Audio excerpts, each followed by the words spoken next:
একবার ভাবুন তো, ৫ মিনিটে লক্ষ লক্ষ হাঁসের বাচ্চা ফুটে বের হচ্ছে। শুনতে অবিশ্বাস্য লাগলেও এমনটাই হয় প্রতিদিন। এখানে বিশাল খামারে হাজার হাজার হাঁসের ডিম থেকে বাচ্চা ফুটানোর এই প্রক্রিয়া চলে অত্যন্ত নিখুঁতভাবে। প্রথম ধাপে অভিজ্ঞ কৃষকরা খুব যত্ন নিয়ে ডিম সংগ্রহ করেন। ডিম যেন কোনোভাবেই ক্ষতিগ্রস্ত না হয় সেজন্য তারা বিশেষভাবে সতর্ক থাকেন। এরপর এগুলোকে আধুনিক স্বয়ংক্রিয় ওয়াশিং মেশিনে ভালোভাবে ধুয়ে ফেলা হয়। পরিষ্কার ডিমগুলো সাজিয়ে রাখা হয় বিশেষ ধরনের প্লাস্টিকের ট্রেতে, যাতে কোনো নাড়াচড়া বা আঘাতে এগুলো ভেঙে না যায়। পরের ধাপে ট্রেগুলোকে ইনকিউবেটরে হ্যাচিং রুমে নিয়ে যাওয়া হয়।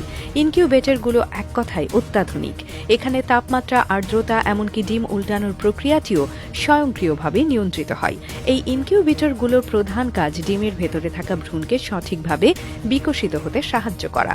ডিম থেকে হাঁসের বাচ্চা ফোটাতে প্রায় ২৮ দিন লাগে। এই সময় ডিমের ভেতরে ভ্রূণ ধীরে ধীরে বড় হতে থাকে।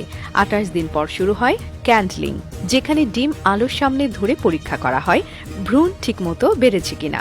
যেসব ডিম নষ্ট হয়ে গেছে বা ভ্রূণ বিকশিত হয়নি সেগুলো সরিয়ে ফেলা হয়। যেসব ডিম ভালো অবস্থায় থাকে সেগুলো বিশেষ টেবিলে সাজিয়ে রাখা হয়।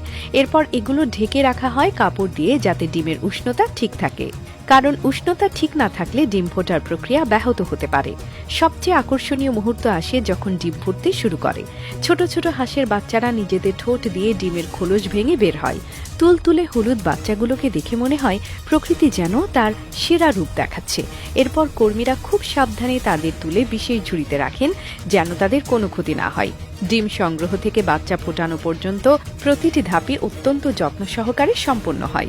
প্রযুক্তি এবং অভিজ্ঞতার সমন্বয়ে এখন ডিম নষ্ট হওয়ার হার অনেক কমে গেছে।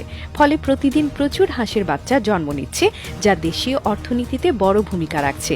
হাঁসের ডিম এবং মাংস দুটোই আমাদের দেশে অত্যন্ত জনপ্রিয়।